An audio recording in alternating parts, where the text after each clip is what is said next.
Hello, everybody, and welcome to the Heroes Mindset Podcast. My name is Lugo, and today I am here with Mike Bruening. It is nice to have you on.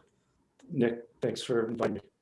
So I like to believe, and clearly we could tell from the from your poster in the background that I believe that everything is a hero's journey, and that's why this is called the Heroes Mindset Podcast. Before we get started, I would love to hear, or I'd love everyone to hear your hero's journey and really how you got started in really the place where you are now. Yeah, so what I'm kind of studying this area and what I call is the hero's journey economy. And so my background is in marketing research, and I've started to see some consumer purchasing behavior change dramatically within the last couple of years. And what I think is it's moving to spending of time, money, and energy on much more transformational activity, what we would call the hero's journey. So people are really starting to embrace this, and the dollars are flowing into those areas. I'll give you an example. Um, there's a product, Nick, that was relaunched a couple of years ago, and they put on their website push-up contests, sit-up contests. They sponsor races. They're really into the active lifestyle, and they sponsor all these different types of physical challenges throughout the country. Could you guess what that brand might be?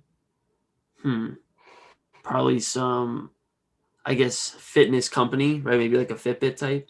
Yeah, that would make sense, right? It's not. It's actually Michelob Ultra, the beer, and it's been very successful for them. They're actually the second largest selling beer in the United States now because of this, and they're growing at about 20% each year. So it's not just a fad. This is something that's really growing, and they've tapped into a group of people out there that want to have a beer, but are on a physical hero's journey that they don't want to be distracted from. So now in beer, Nick, there's this whole phenomenon on no alcohol beer from Athletic Brewing. There's some beers that are specifically designed for marathon trainers now. It's almost taken on a Gatorade type phenomenon in the whole beer category, which is, you don't think of beer as being any part of anybody's hero's journey, right? It's normally sitting on the couch and relaxing, but that's just an example of where this is happening. But it's happening in a lot of different industries where people are and the main phenomenon on this is, Nick, is in this hero's journey economy, brands become less important. They actually become sidekicks to an individual's journey. An example of that would be the Apple Watch, or maybe an app that helps you meditate, or even the Nike device that you plug into your shoe. So there's a lot of electronic sidekicks or other types of things, but the brands actually take a back seat and become either mentors or sidekicks to the journey.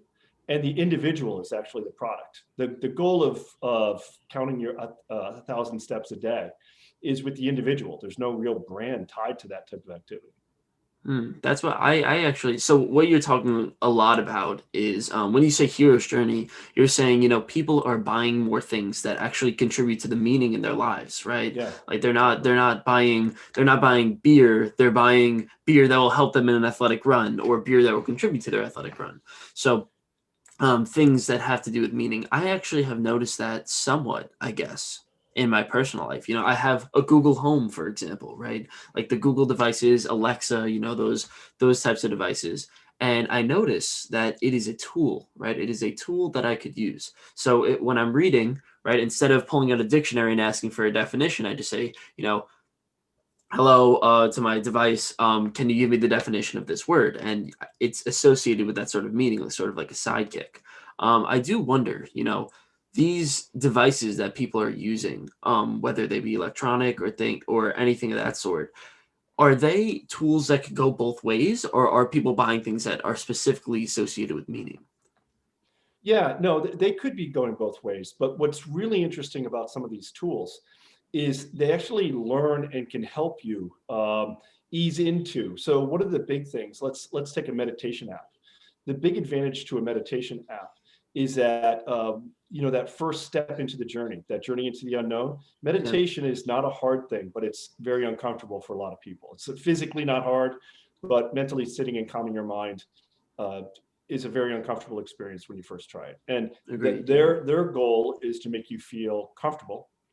And but also what's interesting, Nick, is they are taking all the data from all the meditators.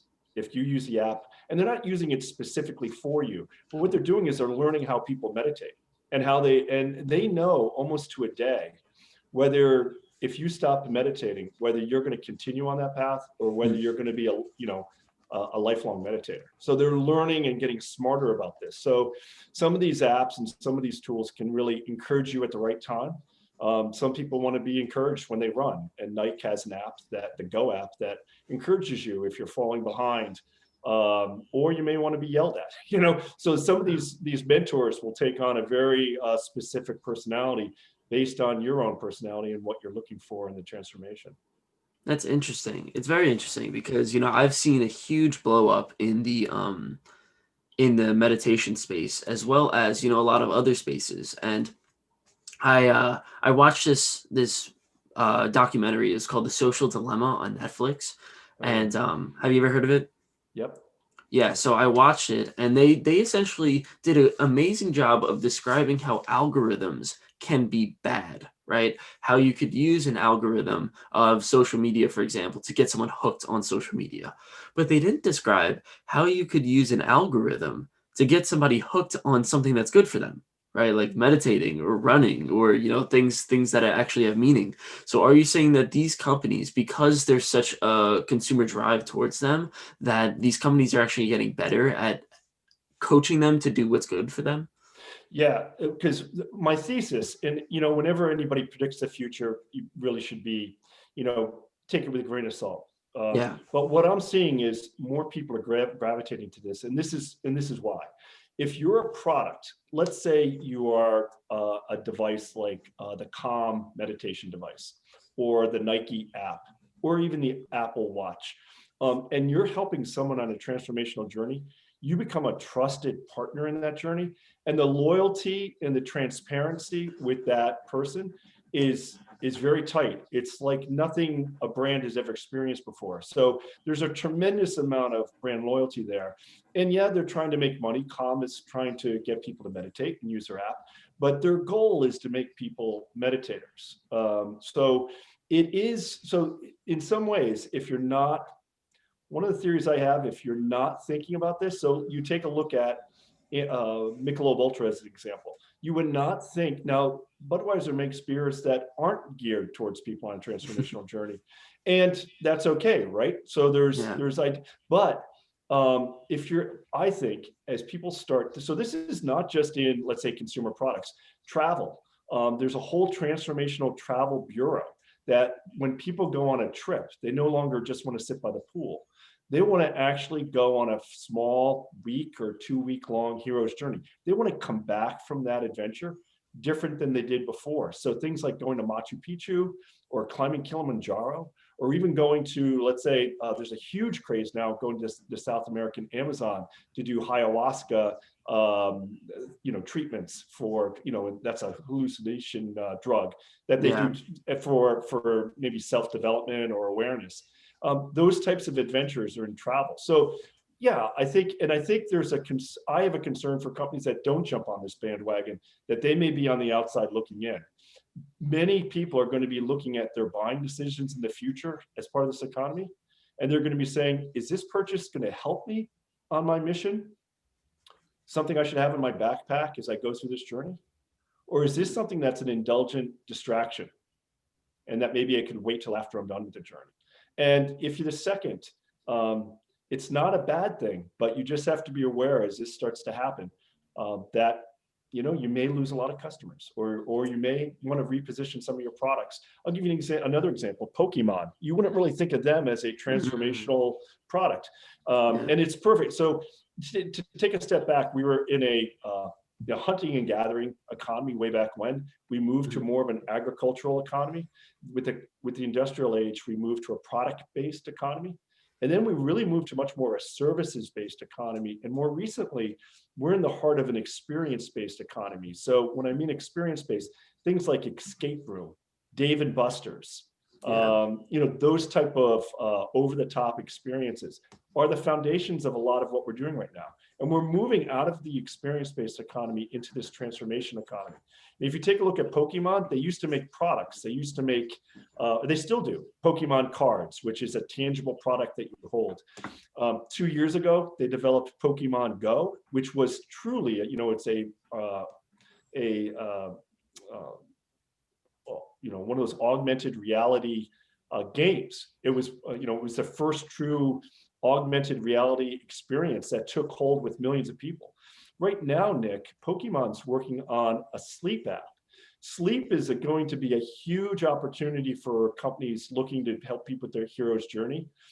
Sleep, because people need proper rest. And people are really trying to figure out how to sleep better, sleep more efficiently.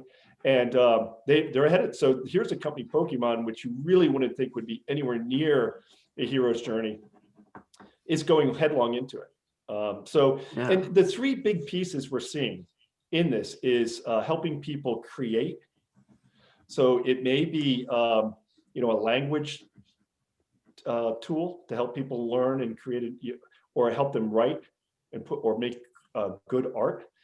Change in some way, you're big into habits, the ability for people to change from doing maybe something that's not great for them to develop better habits. So it's creation, change, and the last one is optimization, and that's something like sleep, where people are trying to optimize their sleep, maybe be more productive during the day, maybe even when you take a look at those meditation apps, people are really trying to optimize their mind, right? They're really trying to get a hold of negative thoughts and make a better and have a clearer mind and optimize their brain. It's interesting. It's interesting because I was talking to my cousin the other day, right? And we just casually had a conversation about, she says, she's like, I would never go on a run. I don't go on walks. That's not my thing. But at the same time, I love Pokemon Go. So, I use Pokemon Go. Obviously, the Go part of it, if you don't know what Pokemon Go is you instead of playing a video game where you are trying to catch Pokemon on your phone, you have to literally walk to a specific area in the world and, walk 3 blocks down and catch a Pokemon there. And you have to keep taking walks. And Pokemon Go actually gets you active. So I think it's an interesting way to get somebody on a hero's journey, right? To get somebody walking. There's going to be a lot of activity, Nick, on how we live in a very comfortable world. If you take a look at most of the barriers for people to take a hero's journey, I think fear of failure and fear of the unknown probably get a little bit more weight than they should get. What really is the big barrier, I feel, is leaving your comfort zone. People are we live in extreme comfort, right? You can have you can watch a million different TV shows at the click of a button or request a movie. So we live in extreme comfort. If you've ever been on a plane and the Wi-Fi goes out, you would think the plane's going down. We have a very, very high bar for comfort. So it's little things like going outside for a walk. There's a tremendous amount of people that feel that's very uncomfortable. If you take a look at Planet Fitness advertising, they realize that. They realize that people that don't work out that much are not comfortable going into a gym. They have this image of gyms being like full of what they call lunkheads, right? Where they're bodybuilders or beautiful models, and that's not really what's happening in a gym. But if you've never been to a gym, that's your perception. So what I think there's going to be a lot of activity, Nick, in this whole hero's journey, whether you want to learn a new language, lose some weight, or do any kind of change in your life. There's going to be a tremendous amount of effort by companies and entrepreneurs to make that first step very easy. And that involves maybe making it fun, right? You take a look at the success of the Peloton bike. Peloton, Yeah, and what everyone talks about is the social interactions around that, the competitiveness. They've made, and those are strenuous workouts. It's not a comfortable workout. It would probably be considered, some of the more aggressive ones, very uncomfortable. But they're getting people off the couch to do that, but they're making them comfortable with and making it fun with the competitiveness by having world experts in biking teach these classes. And so there's a whole social aspect to it. I think it's really difficult to really understand why people don't work out. Working out is a great example. Meditating is also a great example. Like, I've noticed in my own life, and I was talking to my friend about this. She said, I don't mind. Once I get started, I don't mind going for that 40-minute run, right? Like, as long as my feet are moving, like, I will be able to make it through. The only problem is, once I have so much problems getting started. Getting off the couch and getting up and going to do it, that is the hardest part. And I just read an entire book by this on this topic. It's called The War of Art by Stephen Pressfield. Great And book. great, Really talks incredible. about that. Like, yeah, it absolutely changed my mindset on it. He calls that thing, he calls it resistance. Yeah. Like the resistance. He says, he has a great quote. He goes, any true writer knows this. The hardest part is not typing and writing. The hardest part is sitting down to write. And I completely agree with that with everything. The hardest part is signing up for the gym. The hardest part is getting the meditation app. The hardest part is getting up for that run. And it's very cool how companies are really trying to lower down that barrier for people to really get into it and get started. Yeah, you take a look at I think let's say the 10,000 steps phenomenon where people are kind of trying to count 10,000 steps. I think it's been a huge eye opener for people. One, it's been fun. Yeah. It's not that uncomfortable, but it's been an eye opener for people to think about, well, I've really been active today. And then they look at the count and go, no, I really wasn't that active. So the whole idea Mm, of easing people into these, it's going to be a huge phenomenon in almost all walks of life, whether it's learning a new language or taking up a new hobby or trying something, is to ease people into that. Because what happens, unfortunately, with a lot of heroes' journeys, if you take a look at Luke Skywalker, great example that George Lucas did. At the beginning of that movie, Luke Skywalker is complaining that he's living a boring life, right? And then he mm, meets Obi-Wan Kenobi, and Obi-Wan Kenobi says, come with me. I've got a great adventure. We're going to help save this princess. His first reaction, Nick, was to say no. He actually refused yeah. the journey. He refused the journey and went back home. And then when he realized his family had been killed, he said, okay, now I'm going to go on this journey. I think a lot of people have to be shocked into the journey, Yeah. whether they get fired from a job or whether they get some startling news from a doctor that kind of scares them on one of the metrics that they're monitoring, whether high blood pressure or body mass index.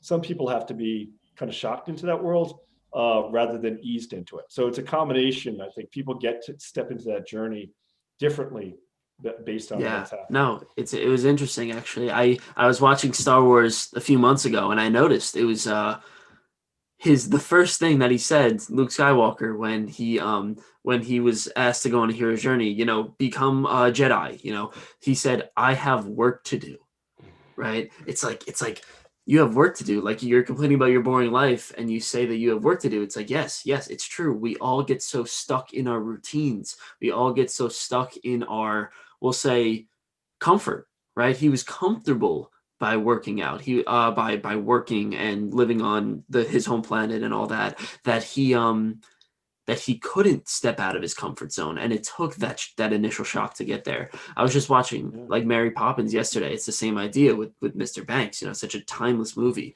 where he has to get fired to change his lifestyle, and I think this exists across all domains. You really need that sort of shock to be able to transform. Yeah. And what I'm looking at now is what's really going to trigger us into this new economy is there's a Mhm. couple factors coalescing, and it mirrors greatly the Renaissance era. So in the Renaissance, I think this is going to be a modern day Renaissance, but in the Renaissance, some of the things that triggered that was the advent of the printing press. The population of Europe was just coming out of a plague. Sound familiar? There was great access to capital, so there were finally banks that were allowing people to borrow money and have access to capital, and in that area there during this time there was tremendous abundance. Unfortunately, a lot of people had died. There were Yeah. a ton of jobs out there, and there was a wealth of food. So in let's say in the hunting and gathering phase of our existence, no one was really able to stop and take on a hero's journey. They were just trying to survive. Hmm. Now in our world, what's happening with COVID is parallels to plague. Access to capital now. If you and I had a good idea for a company, there are just limitless ways to get capital, either for GoFundMe or other ways from a venture funding standpoint. We were just talking about the comfort that really translates to the abundance of that time.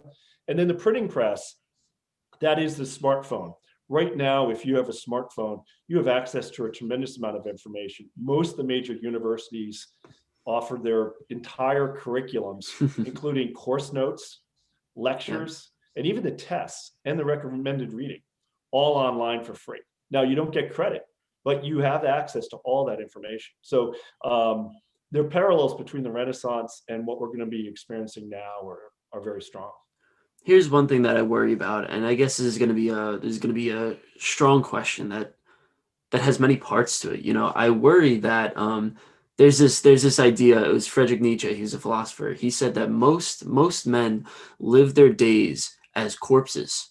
We are already dead, and by the time that our bodies pass, we realize that our souls have already passed too. They have passed earlier in our lives, and I wonder whether or not that rings true in our economy today. I wonder whether or not that rings true in our lives today. You know, we spend so much time, you say, we talk about how you sort of need to hit a low point to be able to break out. But I wonder how many people, for example, with smartphones, with the internet, right, get kind of lost in the internet with social media, right? Like in my generation, right, I'm 19 years old, college kids, high school kids get lost in TikTok, Instagram, all these social media platforms. And I wonder how many people get lost in there, right? Because I could see how many people are really like stuck in this routine, and I wonder how many people are actually able to make it out. Yeah, you make a great point. And it really comes down to I would consider those comfortable distractions, right? That are also to the movie you referenced. They can be quite addictive to themselves. For example, video games. When you really take a look at video games and VR, which is coming in, people are actually taking the hero's journey in that video game environment rather than going on the real life hero's journey, right? And that is our interest in movies right now that have the hero's journey theme. It's because we all want to inherently go on. Joseph Campbell said we all want to go on those.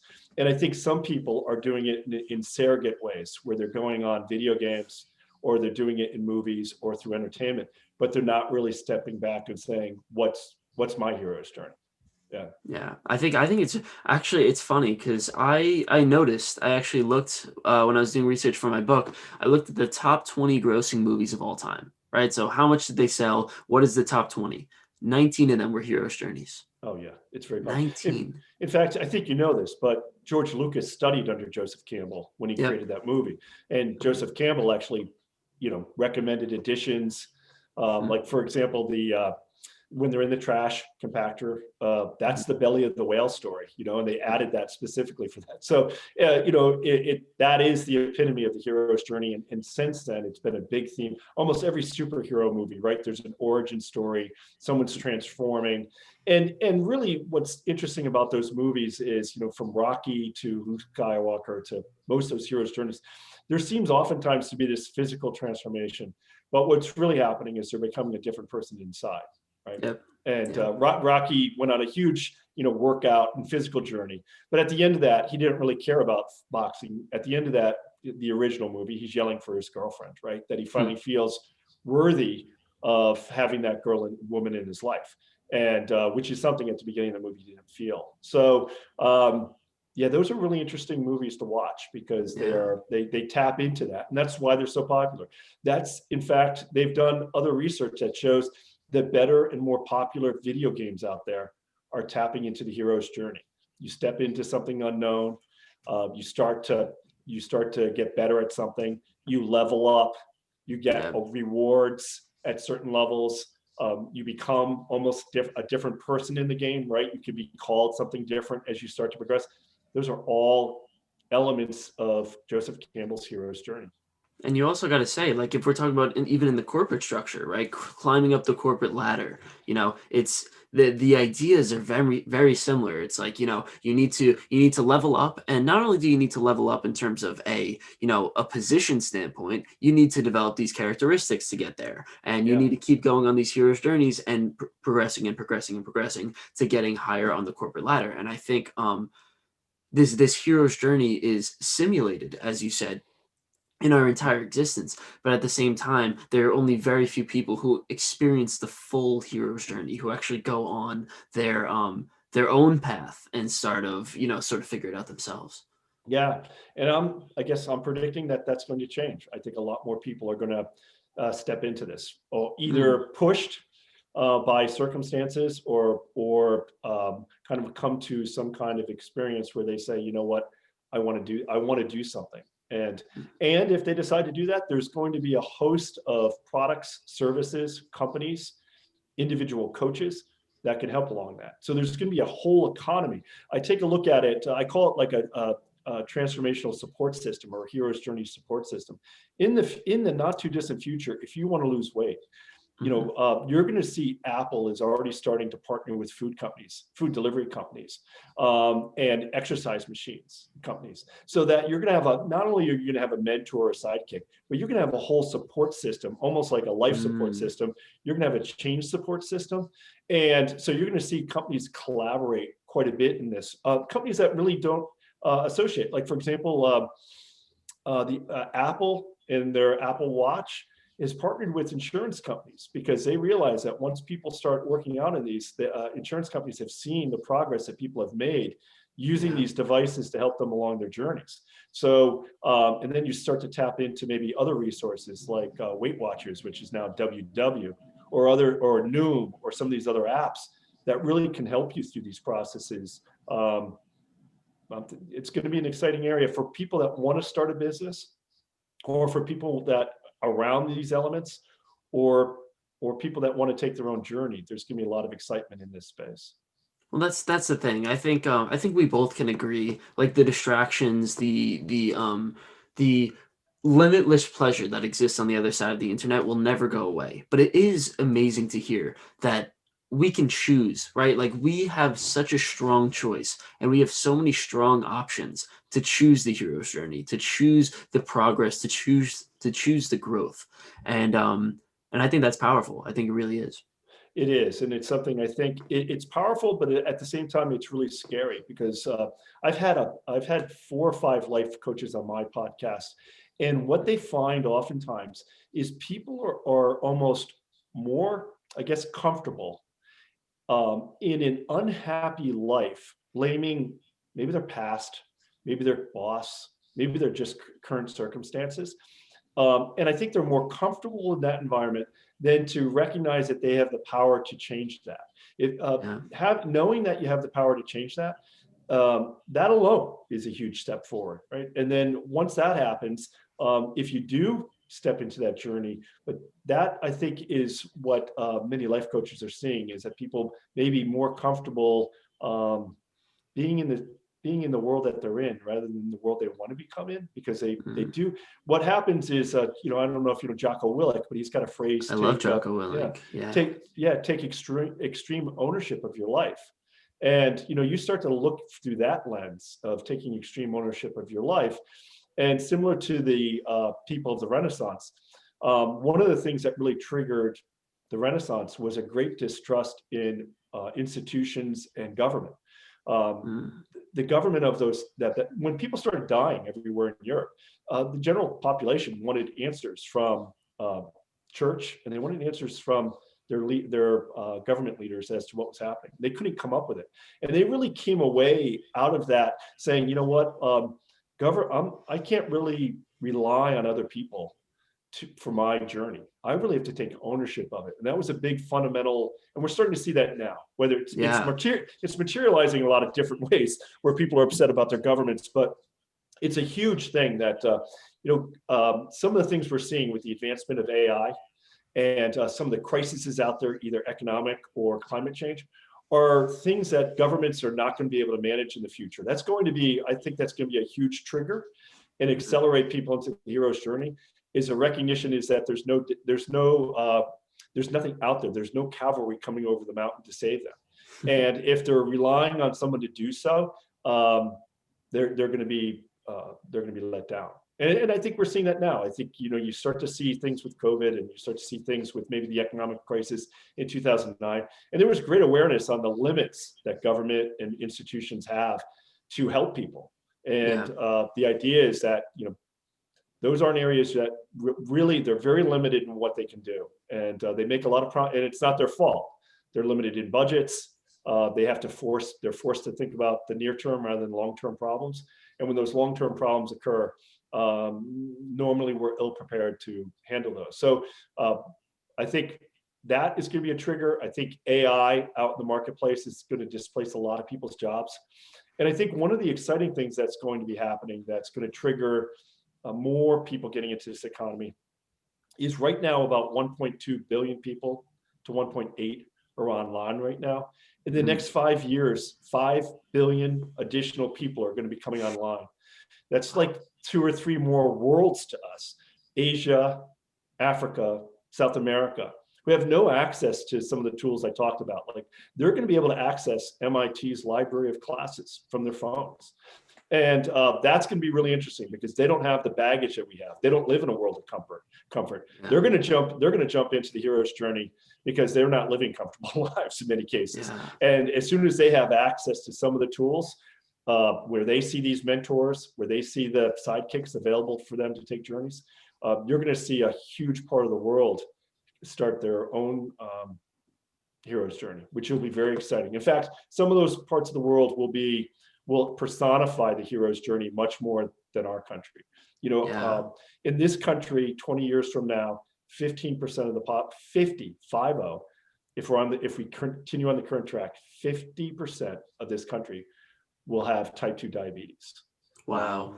Yeah. So, for all we know about health, working out, eating right, it's not resonating. We're too comfortable. Yeah. Some of these other countries are going to pass us in the hero's journey. It's going to be fun to watch. But they're going to start to do, when you think about 5 billion people coming online, we're going to have several 100,000 geniuses come online. It's going to be an exciting time. It's going to be exciting. I think it's really, really interesting to see, like we look at our culture and we see that we have these, we have this blow up in all these, let's say devices, but also, products that all contribute to meaning, right? But at the same time, it's very new, right? It's all new. And, we're, as you just said, we're in a struggling country, right? We're in a struggling country in terms of our health, in terms of our fitness, in terms of our mental state. A lot of people just sort of, love to do the sort of Luke Skywalker and say, listen, I have work to do. I can't go on my hero's journey yet. I can't progress yet. I got to get my work done and then I'll get over it. And then you realize when you're 70, you still say that you have work to do, Yeah. And I've been reading this book. It's called The 5 Regrets of the Dying. And man, what a powerful title. What a powerful book. It really, it really tells, the biggest thing that people regret is that they, across all the 5 things that they regret the most, it's that they thought that they had more time to do all these things. Right, to develop better relationships with their family, to do less time, spend less time working, to do all these things. They actually felt like they could have more time. They planned, okay, when I'm 35, I'm going to stop. When I'm 65, when I'm 55, I'm going to stop working. I'm going to, start doing the things that I want to do. But time eventually caught up to them. Things eventually happened. Life happens, and people sort of didn't get there. And I think people are realizing that. That's the thing. I want to understand, and I'd love to see what your comment is on that. And I'd also love to understand the psychology of why you think more people are buying more meaningful things and more spending time on more meaningful products. What triggered the human psychology to be like, you know what, let's actually get out there and do something? I think one of the big factors, I think, is, and it's kind of almost a paradox, but it is our abundant world. What happens is, and it's going to be coming out of the experience, people are going to step into these journeys a couple different ways. One, they're going to be shocked into them. Many people are going to be bored, and they're going to want to step into something new because they're going to run out of Netflix shows. They're going to realize they're not living forever. And if COVID's been a reminder to anything, is life is quick, and that's one of the things that's going to trigger. I also think there's going to be a 4-minute mile phenomenon to this, in that Explain Roger, it. Yeah. yeah, when Roger Bannister broke the 4-minute mile, there was a lot of people in the world, scientists, people in sports, that felt it couldn't happen. It was something that no one did before. And there was definitely a feeling that it's not something that's doable. It was something that was unattainable by humans. And when he did that, and when he broke it, like 10 people broke it that year. And I think what's going to happen with the hero's journey is, if you know someone who's taking hero's journey, and I know, it's going to become a contagious thing where people are going to be, you know what, I'm not happy in my job. I'm going to do something at night to dig out of it. Right. They're going to be like Andy in Shawshank. You know, Andy, the character in Shawshank, he was all smiles in the yard during the day, but he was digging out of his prison at night. Yeah. I think there's going to be a lot of that activity going on where people, I don't think people are just going to be wholesale quitting their day jobs, and that's not something I recommend. But I think it's, if you feel you should be doing something different, there are tremendous amounts of tools, opportunities, most of them free, to be able to start down that path, whatever that path is. So I think that's a phenomenon. That's some of the kickstart that'll happen here as to why people might start to embrace this. Well, it's interesting. You know, I think I could tell you are a big fan of Tony Robbins, I'm assuming, right? Yep. I'm a huge fan of Tony Robbins, and he's actually the one who kind of got me started on my hero's journey. And it's funny, I think one of the big contributors to growth, as you're saying, to this mass, you know, market trend of people trying to grow themselves, as well as, you know, people actually really, really dedicating themselves to growing themselves. I think Tony Robbins and, you know, we could call them self-help gurus, but they're really not that. You know, these people who would just inspire you to change your situation. You know, he really got started up in the 90s, and he was able to really shake people out of apathy. And what I notice is, not only does it affect one person, the person that he is an influence on, it affects their family. It has a ripple effect, right? And I think, going along with what you're saying, you know, when people are apathetic, they're looking for, and I noticed this in my life, the first thing that they do, and Gandhi had this great quote, I'll say it afterwards, just incredible, that people look for a way to tear down that person, right? Somebody goes on this hero's journey. If you're apathetic, you don't want to see, like, unconsciously, you don't want to see somebody doing better than you. So you're going to try to tear them down. But when you have enough strong people, enough people that really stick to it and really commit to it, then what you're going to see is that person who's trying to tear them down starts to realize, they're like, I don't think I could tear them down anymore. I just must accept that I'm worse than them. But then they say, I can't accept that I'm worse than them. My pride hurts too much. So they try to strive for better. And that's a good thing, right? Then you have people that are trying to go on their hero's journey. You have one person who just inspired another person to go on their hero's journey. And there was a great quote by Gandhi. It was, first they laugh at you, then they criticize you, and then you win. And I think it's a powerful statement. Yeah, there will be, the biggest critic is going to be inside your head, for sure. You know, there's going to be that critic that says, you can't do this. And, you know, and coaches are out there that can help. There's a lot of good advice on how to silence that critic. And then you're going to get it from maybe people, you know, that aren't too comfortable with what you're doing. If you feel that it's uncomfortable for you to be doing it, it's going to make people around you uncomfortable. If you're getting up, all of a sudden you're getting up early to go to the gym. If people aren't in your house used to that, it might disrupt their life a little and make them feel a little bit uncomfortable. Well, I think we must really dig deep into, you know, like, we're talking about the amount of people that buy Noom, the people that buy Fitbit, the amount of people that buy Headspace or Calm, you know, these amazing apps that are really transformative, you know. And I would love to see the numbers on how many people that start those things that don't finish them, right? That don't succeed. There's a great stat that I read in The Will of Heroes by Colin Robertson. It said 92% of people who start a major life goal fail. 92%, only 8% succeed. So I bet you that about some, hopefully 80% fail when starting Fitbit, Noom, and the meditation apps. I must say, when I started a meditation app, I failed. I'm still trying to get onto it, but it's so uncomfortable. It's so difficult to meditate. So when we talk about the people that are really transforming themselves and really transforming others, first, like you said, they must be in the top 8%. They must transform themselves. And you were saying it before. You said there are 3 things that you need to do to transform yourself and go on a hero's journey. Leave your comfort zone, overcome your fear of failure, and overcome your fear of the unknown. You must overcome all 3 of those. And then you must get your body to do it, right? That's the first mental thing. And then you must get your body to get to the gym. Then you must, actually go on the hero's journey itself. So yeah, what some scientists, and I'm not one. So just so everyone's clear, on my podcast, I have a lot of people. So I'm not a self-help person. What I'm doing is studying the business of this phenomenon that's occurring. So I have people on, and one of the things some of them have recommended is we can overthink some of these things. The studies around smiling, and when you smile, you actually start to feel better. So that there's this perception when people say, "Oh, they want to go on a hero's journey."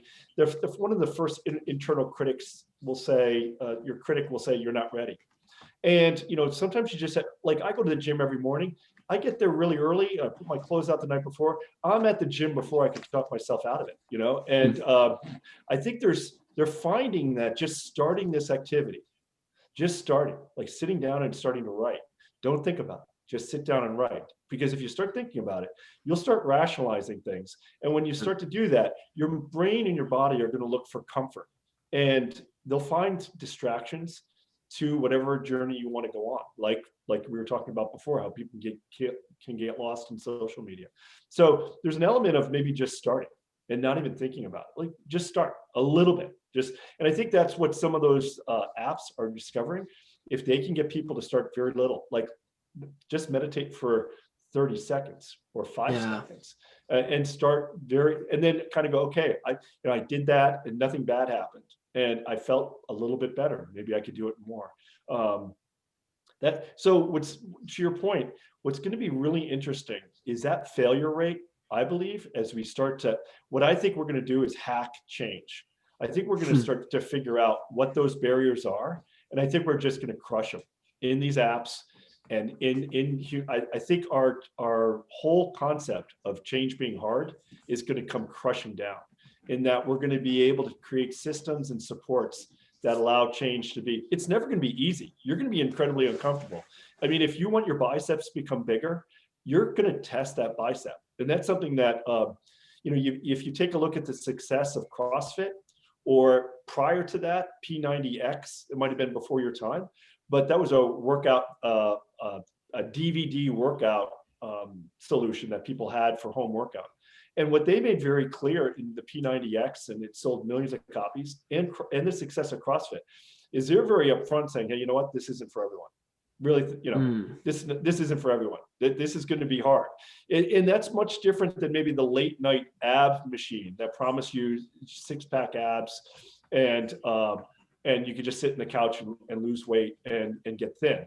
That's kind of snake oil, right? That's not a real story. I think the idea is that this is going to be a very uncomfortable situation, but we're going to make it comfortable, and you're going to be a better person for it.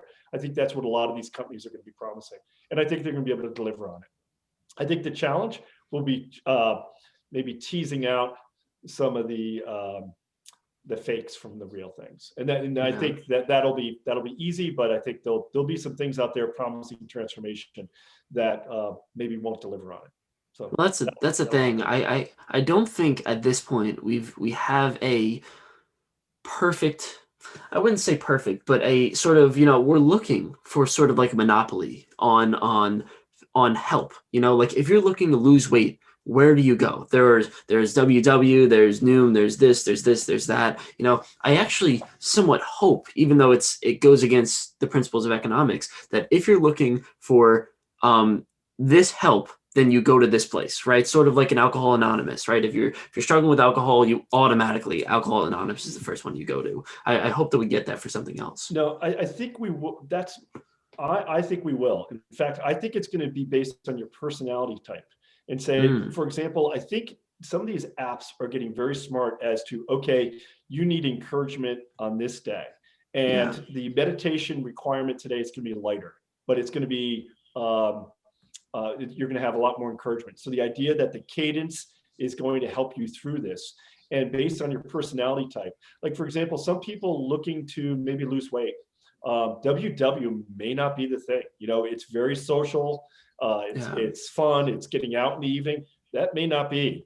Someone else may want the new nap, you know, and use Yeah. Noom to do it. And I think that, so there's gonna be a lot of offerings, but I think the apps themselves are going to be doing a lot of personality upfront checks.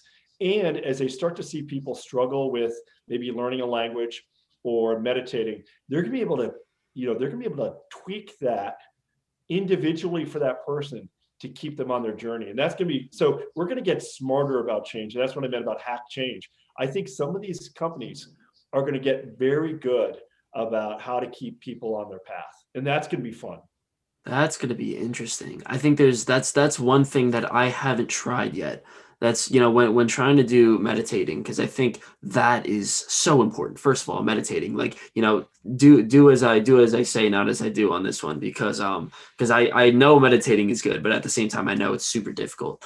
And I think one thing is, whenever they send me those notifications, right, the things that pop down, hey, you didn't meditate today, I just scroll them right back up. I'm like, come on, get out of here, right? Yeah. But I think actually it would be beneficial. It would be somewhat beneficial if I say every single time I see one of those notifications, automatically meditate, go, and just hop right into it. Something like that will be really encoding, right? You talked about this before, right? The more that you sit and you sort of wait for it, you say, oh, I'm going to do it in 5 minutes. I'm going to do this in, X amount of time, that sometime in the future, I'm going to do it after this activity. Eventually you get out of the mood. You don't think about it. It builds up that anxiety, that stress of getting started, and you just never get started. One of the most important things that I found in my own life, and clearly you found it in yours, is once you get some cue, right? Once you get some trigger to get started right away. There shouldn't Yeah. be any hesitation. And I'm, like I said, I'm not a change management expert, but a lot of the people on my podcast have said try and keep a day. Don't let a day go by without doing it, because one day leads to 2 days. Like Jerry Seinfeld has this great thing about, Yeah. he wrote every day and he put an X in the calendar, and the whole idea was never break the chain of X's. And they're finding that even you're going to have bad days of whatever you're doing. If you want to write 1,000 words a day, or you want to meditate for 20 minutes, some days it's not going to be good. It's going to be very strong. But those actually are, what they're finding is those actually might be the most important days, right? It's a Yeah. day you struggle. It is in the hero's journey, you grow with the biggest challenge, right? In Yeah. that foe, and that is the lesson learned. There is that the real growth is in the challenge, Yeah. and that, so you are uncomfortable, you're fighting a demon, and you're overcoming it. But and it's only as much as these support systems can maybe ease the on ramp, help you step into the unknown, help you build and nurture you along that cadence. Yeah. You are going to have to do that. Like Wim Hof, I don't know if you've heard of Wim Hof, but Oh yeah. with the cold, he's really experimenting with cold therapy. And what the idea, part of it is that, the idea is that if you shock your system with cold, it's not for everyone, I'm not recommending it, but it's something a lot of people are doing.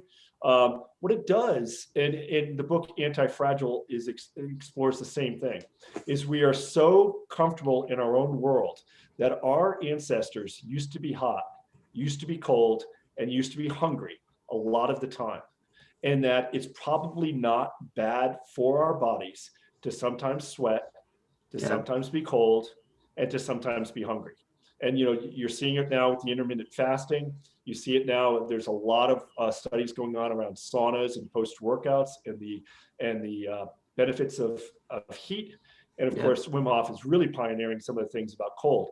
And what that does, Nick, is it starts to take you out of your comfort zone in one area, let's say sitting in a cold bath. But then it also triggers you to say, okay, I stepped out of that comfort zone here. I know the triggers in my brain that'll fire.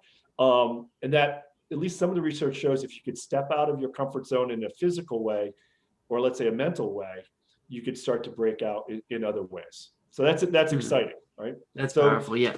Wim Hof really changed my mentality on that. I'm not going to lie. He's the type of guy, he swims shirtless in the Arctic. Like imagine somebody who, like we have all these barriers, right? I think one of the biggest thing is the mental barrier, like we look at other heroes and we say, "Holy crap, I didn't think I could take a cold shower." Okay, this man's swimming shirtless in the Arctic. Is that possible? And he really broke down that mental wall for me, and it's really powerful to see him do that. he is one of those. He is like Roger Bannister in the 4 Minute Yeah. Mile. He's saying to people, you know what, try this, and it's pretty interesting what he's doing out there. I had the same reaction. Someone asked me what podcast I was listening to, and I said, I'm listening to Wim Hof, and they go, "Who's he?" I go, "Well, he climbed parts of Everest in his shorts." And I go, "Well, why would you want to do that?" I go, "Well, I don't want to do that, but I want to know what that guy has for breakfast, because Yeah. like if he could do that, like it does, he's pushing, and there are going to be icons out there, which will be really fun to watch as we start to go into this hero's journey. Wim Hof is one. There's going to be others. Tim Ferriss is another, where people are going to be either testing limits or testing out things for us. But really kind of showing the way of what, we could do a lot more mentally and physically with our body than, if I think you may have heard of this, but when they do the Navy SEAL test, and these are the best finely toned athletes really, and warriors that we have in our country. And when they're and they've practiced for this test for maybe years. And when they finally tap out, they're doing tests on those. They're fine. And so these are the people that are really hardened in this type of. They think that people are like, I'm gonna drown if I don't get out of this water. They find that you've probably got about 40% left in the tank. So here are people that are extreme athletes that are maybe giving up with 40% left. And how much do we give up if we're out there and we're kind of like, we're running, we kind of go, hey, I've got to walk. Our ability to seek comfort in all areas is what drives a lot of us. And that's something that I think that whole comfort and how uncomfortable people can get, and how getting uncomfortable in one area can help us get uncomfortable in others, is going to be a really interesting part of this whole economy that we're going to be going into. Yeah, no, I think it's so interesting. You think of our brain, right? Like what you're talking about when you say we have 40%. It's sometimes called the 40% rule, sometimes called the 60% rule, but the idea is there. It's literally like you have so much more left in your tank than when your brain tells you to stop. Your brain is telling you to stop when you hit, let's meet the middle and say you're at 50% of your limit. But really, you have another 50% to go. Your brain just doesn't want to push you towards those limits because it loves comfort. And it does, and our ancestors survived by not going below maybe that 40%. They never tested that, right? So and the ones that did might have perished. So we descend from people that took great care to not extend themselves. Obviously it was a harsh world, but they balanced that in a certain way. And so our brain is always in a self-preservation mode to our body. Yeah, no, I think it's actually incredibly interesting. And I do love how you were able to frame this. Or actually a big question is, how did you come about finding this? The fact that we are pursuing things that are more meaningful in our lives, that the average consumer now is spending more things on things that are meaningful. Yeah, well, I track, my day job is tracking consumer packaged goods. So things you buy in a grocery store. And I started to see things going on there and in other consumer products that started to have a theme of not better for you or not healthy, but really more of a journey element. And I saw Joseph Campbell with Bill Moyers, and I said, you know what? I think this is the fuel behind this. It's not that people want to be healthier. They're on a health journey and they're on a fitness journey, and that's different. And so, if you take a look, I just had some some consumer based, some healthy oriented companies on my podcast, and they were saying the relationship they have with their consumers is much different. They don't advertise the way they're very upfront. They answer any call that comes in from a consumer. They just go to market totally different because they realize they're supporting a journey. It's not about their brand. It's about the person buying their product. It's a totally different way of looking at things. So that's what got me into it. And maybe it's kind of that thing where you start looking at it and then you see it everywhere. You're probably seeing the hero's journey everywhere.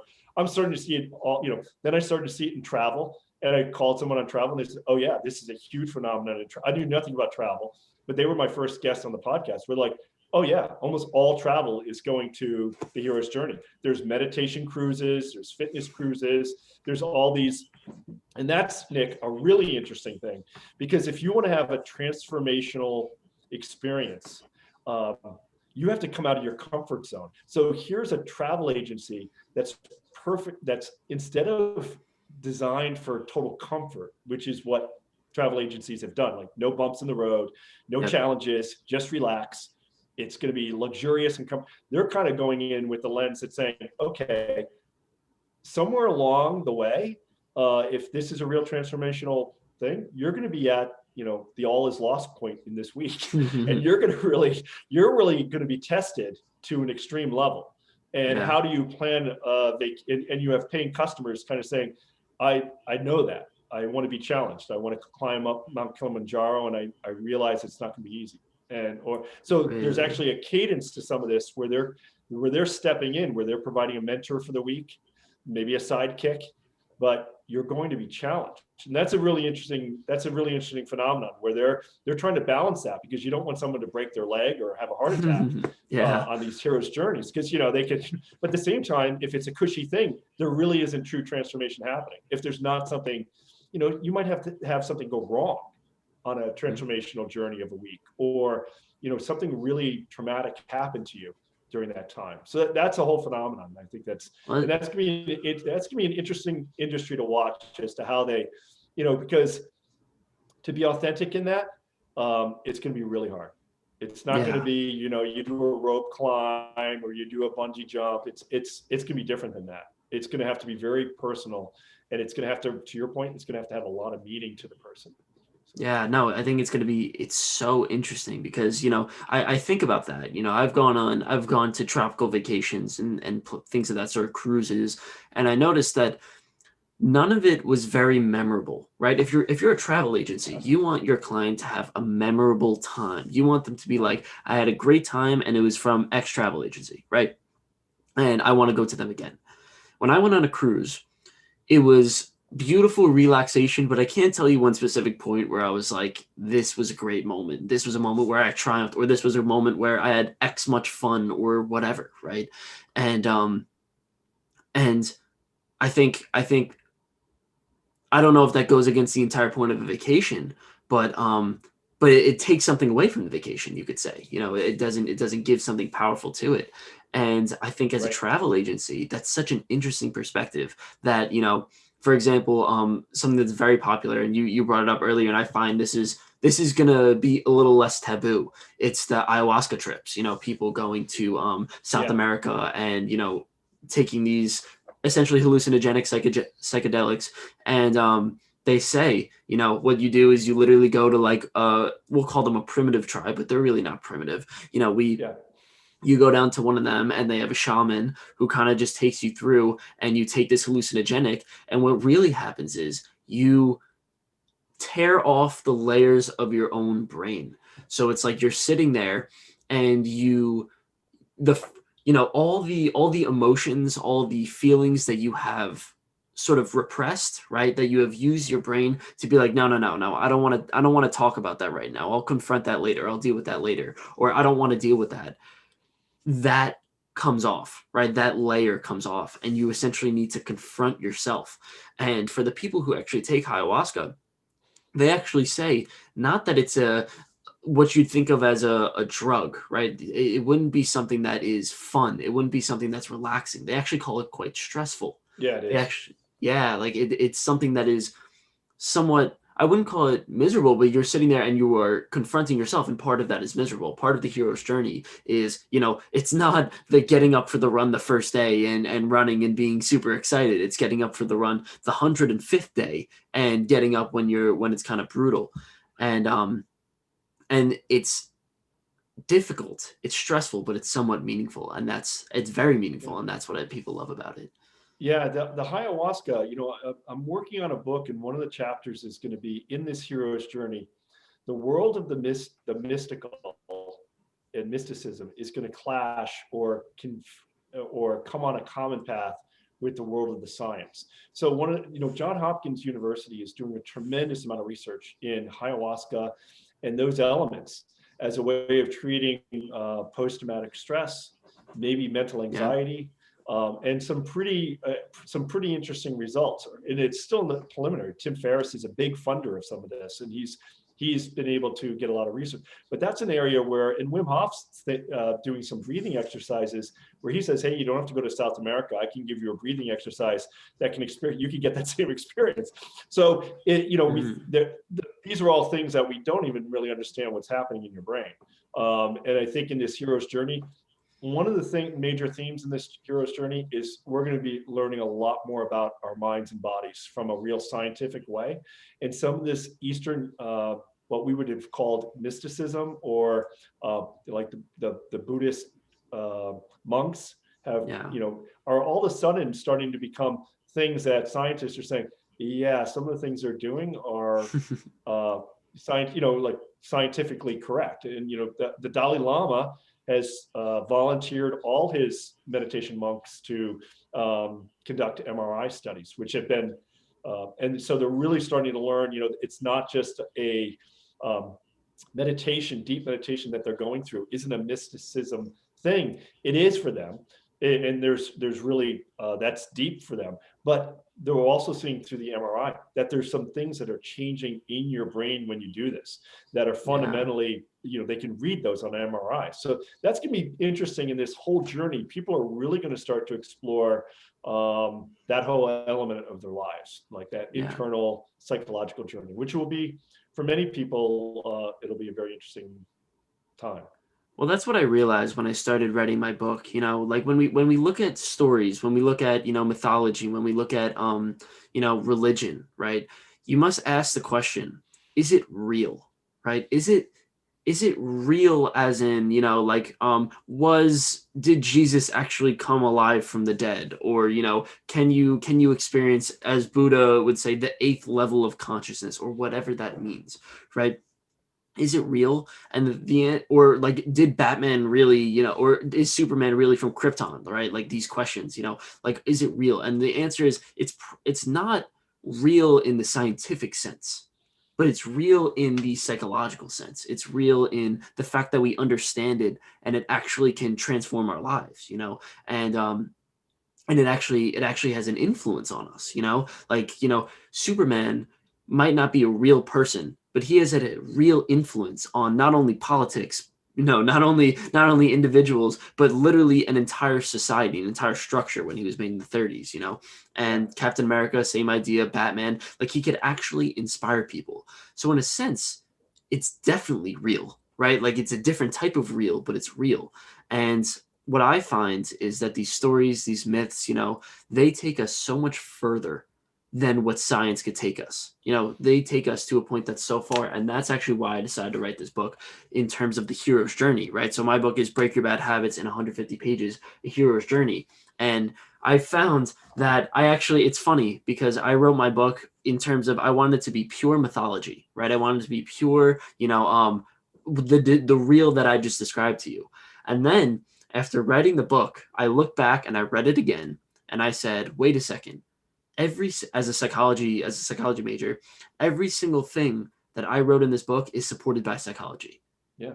Right? Yeah. Supported by psychological evidence. And it's really scary that I didn't find it from going to psychology and then supporting it through mythology. I found it through mythology and actually backtrack to psychology. And I think that's such a powerful thing, because it shows that mythology and superhero movies and religion, they teach us so much about ourselves that we won't be able to find through science. Yeah, and they're going to. I think they're going to collide. I think you're starting to see, some of the things that John Hopkins is doing with ayahuasca, and some of the things that they're doing with the Dalai Lama. There's something there, and and I think the Western world. I have Tammy Simon on my podcast, and she hosts a podcast called Insights at the Edge about people that are really digging deep into the brain, how the brain works, and from a spiritual standpoint. And what she was saying is that in our world, we have to have a person with a white lab coat tell us it's okay. Like no one's going to be taking low dose ayahuasca until John Hopkins gives it its good seal of approval. Most of us, that's what we're going to need. Or meditation, like now insurance companies are saying, yeah, you know what, meditation's, they're prescribing it to all their people. Like there's a whole group of people that are recognizing meditation as it's not silly. It's actually got, verifiable medical benefits if you pray or meditate. It just does. And that took 2,000 years. Yeah. So sometimes we kind of discard it. Even the whole idea of the placebo, right? We kind of, the medical companies kind of mumble through that, whether their drug performed better than a placebo. But that whole effect is something we don't understand at all. That you can kind of think you're taking a medicine, and it's actually making you better. What's really going on there? And I think that's a whole area that the science community is going to dig into, because they've kind of ignored it for a long time, saying, well, we can't explain it. But that's a strange phenomenon, that you can actually think about improving something that's physically wrong with your body. And you're almost tricking it into improve a physical, your mind is changing something in your body physically. That's kind of strange. And I think they're going to look at some of these things that maybe we kind of threw off as unexplainable before. Yeah, well, that's the thing. I think science, right? Science in general, it does a great job. Like I love science in terms of it verifies things that are, are real, verifies things that are facts, and can really dig into the empirical truths. But at the same time, I think we all must understand, and I think you understand, that science doesn't give the full picture of reality, right? Like there are so many things that it's missing. Like we have no idea what ayahuasca does to the human brain, right? We have no idea. Yeah. and it has changed lives, right? It has really changed lives, and cured PTSD for many people, and brought people on their own spiritual journeys. And at the same time, we don't understand what a spiritual journey is in science, right? We have no idea. But at the same time, some of the greatest minds all say that they had to go through a spiritual journey to be able to achieve their goals. Yeah. So what's interesting about science, and I'm not knocking science, but in every era that we've gone through, the smartest scientists of that time felt they totally understood the world and how it worked. And in each of those eras, they were wrong.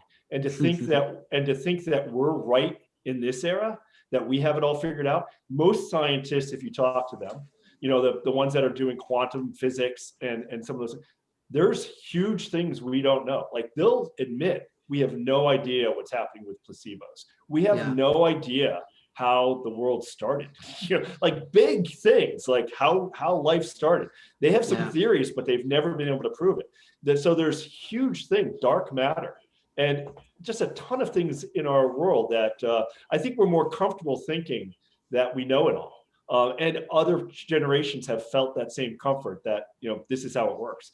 Chances are we don't know how things work. And science and mysticism will probably lead us into those areas.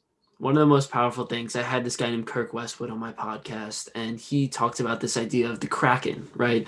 And it was all about unleashing your creativity, but and when he said unleashing your creativity, right, he talked about this going down into the depths of the ocean, right? And that's a very mythological idea, the belly of the whale, for example, and discovering, finding your Kraken, right? Finding the unknown, right? Because obviously we don't know what's in the bottom of the ocean. That's the scariest thing. He made this great point. He said, we know about, I think it was 10% of our oceans. We don't know the other 90% of the stuff that's in our own planet, yet we spend all this time trying to go to Mars, trying to understand the galaxy and the Big Bang and all these things. And he used that as a metaphor, which I found was so incredible. He said, we spend all this time trying to discover the things that are outside of us, yet we don't understand our own selves. And that's not only a metaphor for our earth, it's a metaphor for our brain. We try to understand the world around us via science and via physics and, astrophysics and all these things, or just, trying to make money, right? Like the value of making money, sure, that does good for your, you will say, physical self, but to understand your own self, the ayahuasca part of you, we could say, or the spiritual part of you, we don't understand any of it, and most people don't. It's true. We don't. And I think a lot of scientists now, unlike maybe previous generations, admit that we know some things, but there's huge gaps. And I think that's exciting. So it is exciting, and I think in the future we'll definitely figure out more about the human brain, not only through science, not only through mythology, but from what you're saying, through the economy, right? Through people using algorithms, for good, right? Using Noom, Noom's one of my favorite, but at the same time, using Calm, using all these things to really try to understand the human brain and what allows people to really grow themselves. I think that's powerful. Yeah, and I think in addition to the hero's journey, which I'm excited about, is many people, when they start this journey, not only do they want to improve themselves, but I think there's a certain amount of people out there they also want to change the world around them, and that gets interesting. If we started to get more Gandhis, more Martin Luther Kings, more Winston Churchills out there, that all of a sudden this place becomes pretty interesting, right? And 5 billion people coming online that we don't even know. It's going to be. I think there'll be some exciting times. I'm optimistic. I'm optimistic for the hero's journey to take hold. But I think Joseph Campbell reminds us that most people don't take the journey. So for as exciting as these times are going to be, there's going to be a large percentage that stay in their comfort zone. Maybe die before their soul dies before their body dies. That hopefully more people will be pulled into this, but there's unfortunately not everyone will. It'll take some kind of bell curve adoption of the hero's journey. And I think that's the hope. I hope that everybody listening to this podcast will hopefully learn something from this and just be able to get started, right? I love the idea of getting started. Like we said before, the hardest thing to do in a hero's journey, and the thing that most people don't do, is get started. So thank you, Mike, for coming on. Like, this was absolutely incredible. Where can people find you? First of all, I know you have a podcast and you're coming out with a book. So tell everybody. So it's theheroesjourney.com. No, sorry, theheroesjourneyeconomy.com. So the heroesjourneyeconomy.com. I have I'll put that in the description. Yep. I post articles on a fairly regular things that get published. I have up there, and I have weekly guests, and my guests are from all walks of the spectrum, but they're all trying to do something along the hero's journey, whether they're a food company, on exercise equipment, maybe people that are doing work with the studying jobs of the future, just looking at that whole hero's journey element and how they're helping people on. Many of them will be mentors or sidekicks or creating tools for those along this journey. So that's where I spend the bulk of my time. No, it's really powerful, really powerful. And if you are interested in this, definitely go check out my book. It's called Break Your Bad Habits in 150 Pages, A Hero's Journey. And this is another tool that is made for everybody to hopefully start their hero's journey, to hopefully, whatever bad habit you're trying to get rid of. It's a powerful tool that I made for everybody. It is. Nick, I want to thank you for writing that book. It's been, I think for many people, I've read it twice. I love it. And, we've talked about it offline. I really love that book. And I think more and more people, as they start to, I think, one of the things your book will bring to light is maybe people questioning themselves. And this is the first step in it, really.